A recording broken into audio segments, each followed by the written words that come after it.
Capítulo 7. A evidência da identidade. Jesus realmente estava convencido de que era o Filho de Deus. John.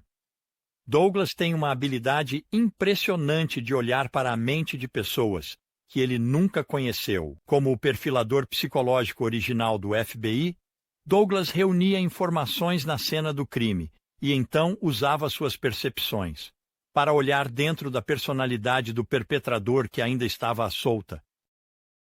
Um exemplo disso é que Douglas previu que o assassino das trilhas, um serial killer que perseguia áreas arborizadas perto de São Francisco de 1979 a 1981, seria alguém com uma dificuldade de fala, além de tendências para a crueldade com animais, enurese e incêndios criminosos. E não é que a pessoa finalmente presa e condenada no caso se encaixava perfeitamente nessas descrições. Com um doutorado em psicologia, anos de experiência como detetive e um talento natural para entender o comportamento humano, Douglas se tornou renomado por sua habilidade em fazer perfis. Ele é coautor de vários best-sellers sobre o assunto, e quando Jodie Foster ganhou o Oscar por sua atuação em O Silêncio dos Inocentes, ela agradeceu publicamente a Douglas por ser a figura real por trás do mentor, a sua personagem no FBI. Como Douglas consegue entender o processo de pensamento de indivíduos com os quais ele nunca sequer conversou? O comportamento reflete a personalidade, explicou Douglas à revista Biography. Em outras palavras, Douglas examina de perto as evidências deixadas para trás na cena do crime e, quando possível, entrevista as vítimas para descobrir exatamente o que o criminoso disse e fez. A partir dessas pistas, os produtos deixados para trás pelo comportamento da pessoa, ele deduz a constituição psicológica do indivíduo. Agora, sobre Jesus. Sem dialogar com ele, como podemos realmente mergulhar em sua mente para determinar quais eram suas motivações, intenções e autoentendimento? Como sabemos quem ele achava que era e o que ele entendia ser sua missão? Olhando para o seu comportamento, Douglas diria: se quisermos descobrir se Jesus achava que era o Messias ou o Filho de Deus, ou se apenas se via como um rabino ou profeta, precisamos olhar para o que ele fez, o que ele disse, e como se relacionou com os outros. A questão do que Jesus pensava sobre si mesmo é um assunto crítico. A divindade de Jesus foi criada por seguidores. Anos após sua morte, o verdadeiro Jesus se reviraria no túmulo. Removendo lendas, ele era apenas um professor itinerante e agitador. O verdadeiro Jesus, acreditam esses professores, se viraria no túmulo se soubesse que as pessoas o adoravam. Se você tirar as lendas e voltar ao material mais antigo sobre ele, eles dizem que vai descobrir que ele nunca aspirou a ser nada mais do que um professor itinerante e um agitador ocasional. Mas as evidências da história estão do lado deles. Para descobrir, eu voei para Lexington, Kentucky, e depois dirigi pelas estradas sinuosas, passando por uma série de pitorescas fazendas de cavalos, para encontrar o acadêmico cujo aclamado livro, A Cristologia de Jesus, aborda, exatamente, esse assunto. A sexta entrevista, Ben Witherington, Thais, PhD. Não há muito em Wilmore, Kentucky, exceto o Seminário Teológico Asbury, onde encontrei o escritório de Ben Witherington no quarto andar de um prédio em estilo colonial, afastado da rua principal da comunidade rústica. Com a hospitalidade gentil de um verdadeiro cavalheiro do Sul, o nativo da Carolina do Norte me ofereceu uma cadeira confortável e um pouco de café, enquanto nos sentamos para discutir quem Jesus de Nazaré achava que era. Esse tópico é um território familiar para Witherington, cujos livros incluem A Cristologia de Jesus, Jesus o Sábio, Os Muitos Faces do Cristo, A Busca por Jesus, Jesus, Paulo e o Fim do Mundo, Lendo e Entendendo a Bíblia, História do Novo Testamento, e comentários sobre Marcos, João e a Bíblia. Atos, Romanos. Seus artigos foram publicados em dicionários especializados e revistas acadêmicas. Formado no Seminário Teológico Gordon Conwell, com o grau de mestrado em Divindade, summa cum laude, e na Universidade de Durham, na Inglaterra, onde obteve o doutorado em Teologia, com concentração em Novo Testamento, Witherington lecionou no Asbury, no Seminário Teológico de Ashland, na Escola de Divindade da Universidade Duke, e no Gordon Conwell. Suas associações incluem a Sociedade para o Estudo do Novo Testamento, a Sociedade de Literatura Bíblica e o Instituto de Pesquisa Bíblica.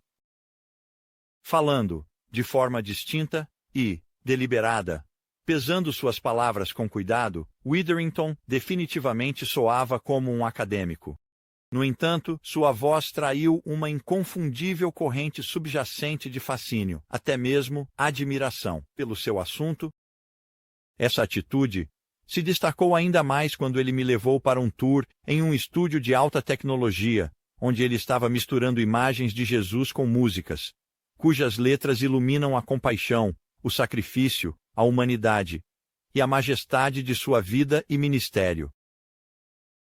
Para um acadêmico que escreve de forma minuciosa, com notas de rodapé extensas, nuances cautelosas e uma prosa academicamente precisa sobre as questões técnicas envolvendo Jesus, essa união artística de vídeo e música é uma saída poética para explorar o lado de Jesus, que apenas as artes criativas conseguem capturar. De volta ao escritório de Witherington, decidi começar a examinar a questão da autocompreensão de Jesus com uma pergunta que muitas vezes surge na mente dos leitores quando eles têm contato com os evangelhos pela primeira vez. A verdade é que Jesus era um pouco misterioso sobre sua identidade. Não era? Eu perguntei enquanto Witherington puxava uma cadeira em frente a mim. Ele tendia a evitar proclamar abertamente que era o Messias ou o Filho de Deus. Isso era porque ele não se via nesses termos, ou porque tinha outras razões. Não é porque ele não se via nesses termos, disse Witherington, enquanto se acomodava na cadeira e cruzava as pernas. Se ele tivesse simplesmente anunciado, olá pessoal, eu sou Deus. Isso teria sido entendido como, eu sou Yahweh, porque os judeus de sua época não tinham um conceito da Trindade. Eles só conheciam Deus Pai, a quem chamavam de Yahweh, e não Deus Filho ou Deus Espírito Santo. Então, se alguém dissesse que ele era Deus, isso não faria sentido para eles, e seria visto como uma blasfêmia clara. E isso teria sido contraproducente para Jesus em seus esforços para fazer com que as pessoas ouvissem sua mensagem. Além disso, havia uma série de expectativas sobre como o Messias deveria ser, e Jesus não queria ser encaixado nas categorias de outra pessoa. Consequentemente, ele era muito cuidadoso com o que dizia em público. Em particular, com seus discípulos, essa era uma história diferente. Mas os evangelhos nos contam principalmente sobre o que ele fez em público. Era um livro de 1977 do teólogo britânico John Hick e de meia dúzia de colegas com ideias semelhantes, que provocou uma tempestade de controvérsias ao afirmar que Jesus nunca se viu como Deus encarnado ou o Messias. Esses conceitos, eles escreveram, se desenvolveram mais tarde e foram escritos nos evangelhos para que parecesse que Jesus estava fazendo essas afirmações sobre si mesmo. Para explorar essa alegação, Witherington voltou às tradições mais antigas sobre Jesus, o material mais primitivo, indiscutivelmente seguro de desenvolvimento lendário, e descobriu pistas convincentes sobre como Jesus realmente se via. Eu queria me aprofundar nessa pesquisa, começando com esta pergunta. Que pistas podemos encontrar sobre a autocompreensão de Jesus a partir da maneira como ele se relacionava com os outros? Witherington pensou por um momento, então respondeu: olhe para o relacionamento dele com seus discípulos. Jesus tem 12 discípulos, mas repare que ele não é um dos 12. Embora isso possa parecer um detalhe sem diferença, Witherington disse que é bastante significativo. Se os 12 representam um Israel renovado, onde Jesus se encaixa, Ele perguntou. Ele não é apenas parte de Israel, não é apenas parte do grupo redimido. Ele está formando o grupo, assim como Deus no Antigo Testamento formou seu povo e estabeleceu as 12 tribos de Israel. Essa é uma pista sobre o que Jesus pensava de si mesmo. Witherington continuou a descrever uma pista que pode ser encontrada no relacionamento de Jesus com João Batista.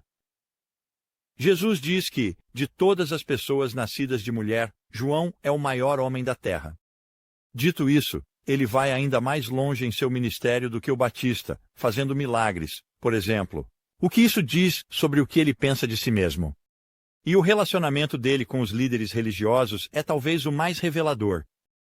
Jesus faz a afirmação verdadeiramente radical de que não é o que entra em uma pessoa que a torna impura, mas o que sai do seu coração. Francamente, isso deixa de lado grandes partes do Antigo Testamento, livro de Levítico, com suas regras meticulosas sobre pureza. Agora, os fariseus não gostam dessa mensagem.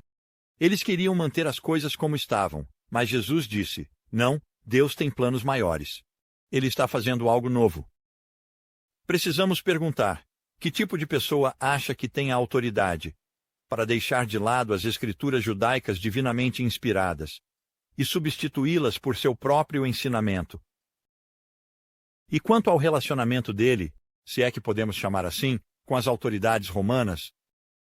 Precisamos perguntar, por que o crucificaram? Se ele tivesse sido apenas um sábio inofensivo, contando pequenas parábolas, como ele acabou na cruz, especialmente na época da Páscoa, quando nenhum judeu quer que outro judeu seja executado. Tinha que haver uma razão pela qual a placa acima da cabeça dele dizia, este, o rei dos judeus. Witherington deixou aquele último comentário no ar antes de dar a explicação ele mesmo. Ou Jesus fez essa afirmação verbal, disse ele, ou alguém claramente achou que ele fez. Enquanto os relacionamentos de Jesus oferecem uma janela para sua autocompreensão, Witherington disse que as ações de Jesus, especialmente seus milagres, oferecem insights adicionais. No entanto, eu levantei a mão para pará-lo. Certamente você não pode dizer que os milagres de Jesus estabelecem que ele achava que era Deus, eu disse, já que, pois seus próprios discípulos saíram e fizeram as mesmas coisas, e com certeza eles não estavam fazendo reivindicações de divindade. Não é o fato de Jesus ter feito milagres que ilumina sua autocompreensão, respondeu Witherington. O que importa é como ele interpreta seus milagres. O que você quer dizer com isso? Eu perguntei. Jesus diz, se eu, pelo dedo de Deus, expulso demônios, então vocês saberão que o reino de Deus chegou até vocês. Ele não é como outros trabalhadores de milagres que fazem coisas incríveis e depois a vida continua como sempre foi. Não. Para Jesus, seus milagres são um sinal que indica a vinda do reino de Deus. Eles são um prenúncio de como será o reino, e isso diferencia Jesus. Novamente, o interrompi. Elabore um pouco mais sobre isso. Eu disse, como isso o diferencia? Jesus vê seus milagres como algo sem precedentes, a vinda do domínio de Deus, respondeu Witherington. Ele não se vê apenas como um trabalhador de milagres. Ele se vê como aquele em quem, e através de quem as promessas de Deus se cumprem. E isso é uma afirmação de transcendência que não é muito disfarçada. Eu acenei com a cabeça. Agora o ponto dele fazia sentido para mim. Com isso, eu me voltei para as palavras de Jesus em busca de mais pistas sobre sua autocompreensão. Ele era chamado de rabino, ou rabi, por seus seguidores, eu disse. Isso não implica que ele apenas ensinava como os outros rabinos de sua época? Witherington sorriu. Na verdade, ele disse, Jesus ensinou de uma maneira radicalmente nova. Ele começa seus ensinamentos com a frase, Amém. Eu digo a vocês que é como dizer, Amém. Eu juro antecipadamente pela veracidade do que estou prestes a dizer. Isso foi absolutamente revolucionário. Como assim? Eu perguntei. Ele respondeu. No judaísmo, você precisava do testemunho de duas testemunhas.